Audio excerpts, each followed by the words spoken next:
Bonjour chers parents, voici une rapide présentation de la démarche PIDAPI en forme de vidéo, des outils que vos enfants utilisent certainement en classe.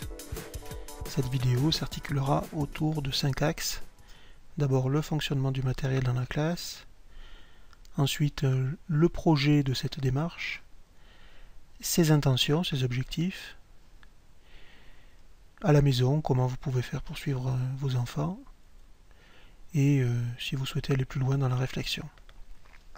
Concernant le fonctionnement, ces outils fonctionnent à partir de ceintures, comme au judo ou au karaté. Alors on retrouve les couleurs ordinaires, blanc, jaune, orange, vert, bleu, marron, violet et noir. Ces ceintures constituent un support d'évaluation, mais pas un support d'évaluation ordinaire et classique. On est un petit peu dans du spécifique, dans le sens où vos enfants s'entraînent, et lorsqu'ils estiment leur entraînement suffisant, ils demandent à passer la ceinture, c'est-à-dire l'évaluation.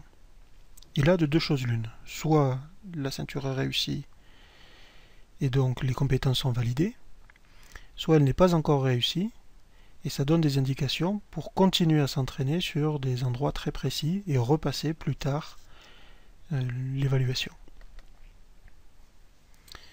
Pour s'entraîner,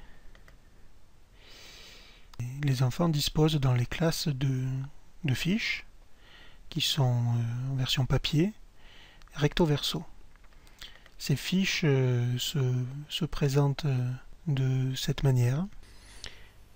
Les fiches d'entraînement sont en recto verso. Donc sur le recto, la fiche commence, ici c'est un exemple sur les clés de mots, je différencie non commun et non propre. Donc ces fiches commencent toujours par une partie qu'est-ce que je sais faire, pour faire une sorte d'état des lieux de ce que les enfants savent déjà. Cette partie qu'est-ce que je sais faire au verso, elle est autocorrective, ce qui permet ensuite d'aller dans la partie conseil, une sorte de leçon avec des extraits et des exemples significatifs, pour bien situer ce dont on a besoin de travailler. Une fois que le conseil est bien compris, soit seul, soit avec d'autres, on peut faire des entraînements. 1 étoile ou 2 étoiles, en fonction de ce qu'on a réussi ou raté dans le qu'est-ce que je sais faire. Et puis ces entraînements sont autocorrectifs, et lorsque cet enfant pense que son entraînement est bon, il va passer la clé. Et la clé, c'est un petit exercice avec 1 ou 2 consignes qui permet de lui renvoyer si c'est validé ou pas. Voilà, c'est corrigé par l'enseignant. Le suivi des apprentissages. Donc dans une classe où il y a entre 25 et 30 élèves, c'est important d'arriver à savoir où en sont chacun des élèves. Pour cela, on se sert de 2 outils dont vous avez certainement entendu parler, qui sont la boîte à outils et le livre d'évaluation. Dans la boîte à outils, donc, se trouvent toutes les grilles de ceinture. Alors cet élève a validé de ces années précédentes les ceintures jaunes et oranges en géométrie. Et donc lorsqu'il arrive dans cette classe, il passe la pré-ceinture vert clair, et du premier coup, il valide tous les items. Donc il devient vert clair, il commence ensuite la pré-ceinture vert foncé, et là il valide les items G14 et G15, et pas les items G16 et G17. Donc sur son travail personnel, il va s'entraîner, et donc ensuite il valide les 2 clés qui lui manquent, il passe les épreuves du folio 1 de la ceinture vert foncé, et là, lorsque l'enseignant corrige, il y a 3 items qui sont validés et il y en a un qui est raté. Donc il reprend son entraînement sur son travail personnel avec le plan de travail, et puis il repasse plus tard le folio 2, tout est validé, donc il devient vert foncé en géométrie, et il peut se lancer dans la pré-ceinture bleu clair de géométrie. Voilà, et ainsi de suite. Là il réussit 2 items, ce qui veut dire qu'ensuite dans son plan de travail, il va devoir indiquer les 2 qui manquent. Toutes ces évolutions sont notées dans le livret d'évaluation. Donc en début d'année, on reporte ce qui a été validé les années précédentes ou ce qui a été obtenu par le fruit des pré-ceintures. Donc par exemple, c'est cet état-là. Et ensuite, en fin de période 1, chaque enfant reporte les couleurs qu'il a ou qu'il a obtenues en plus. Là, par exemple, sur la ceinture de mots, passer de la couleur orange à la couleur verte. Et puis, au fur et à mesure de l'année, on voit progressivement les évolutions et les progrès des enfants. Pour s'entraîner, les enfants ont plusieurs pistes possibles dans la classe. Ils peuvent décider de travailler seuls sur fiche, de travailler avec des camarades sur la même compétence, de demander de l'aide à un camarade qui a déjà réussi cette compétence-là et qui a le statut de tuteur, ou directement de venir voir l'enseignant pour travailler en situation d'entretien individuel. Et bien évidemment, il y a des leçons collectives qui sont l'occasion d'apprendre un certain nombre d'éléments.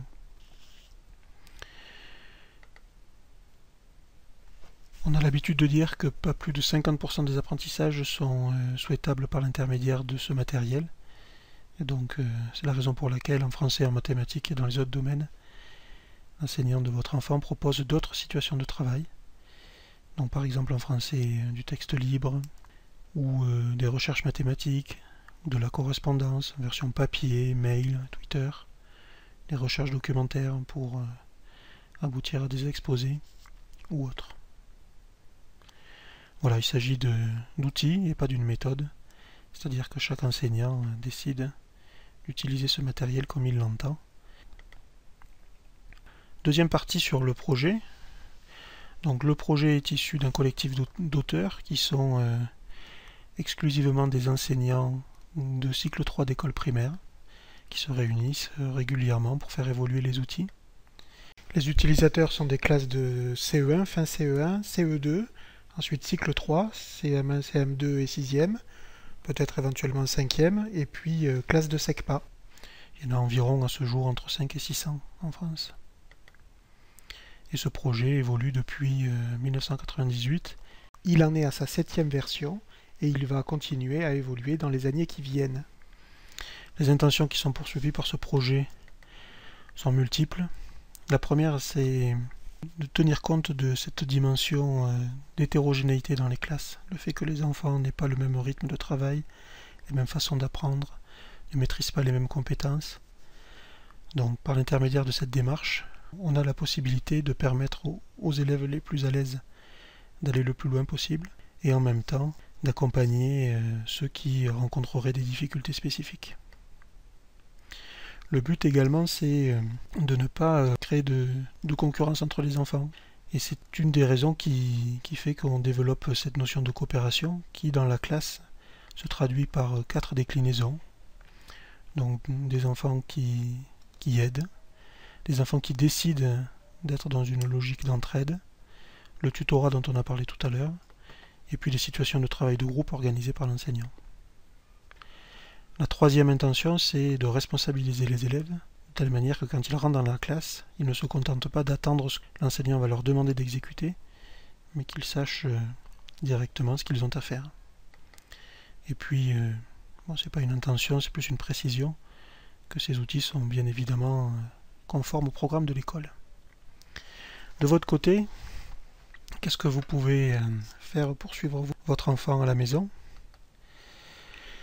De manière très large, ça serait discuter, encourager. L'idée qui se cache derrière ces outils, c'est qu'on est dans une logique positive de reconnaissance de ce qui se fait de bien.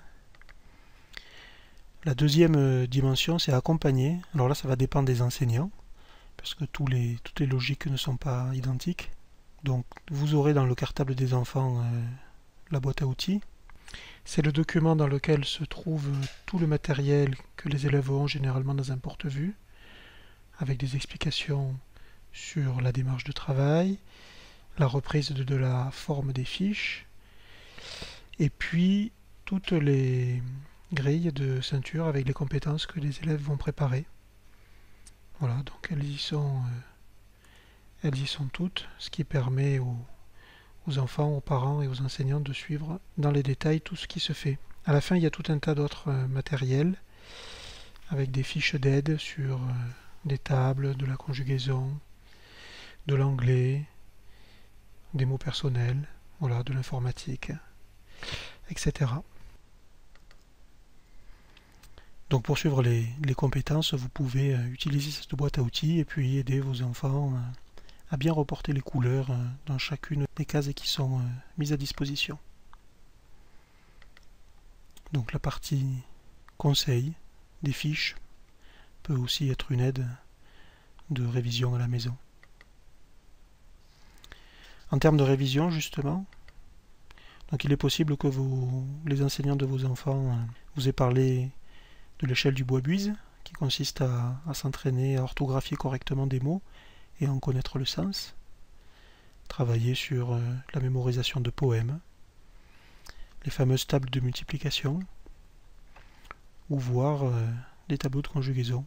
Tout ça s'avérera extrêmement utile pour la vie de la classe.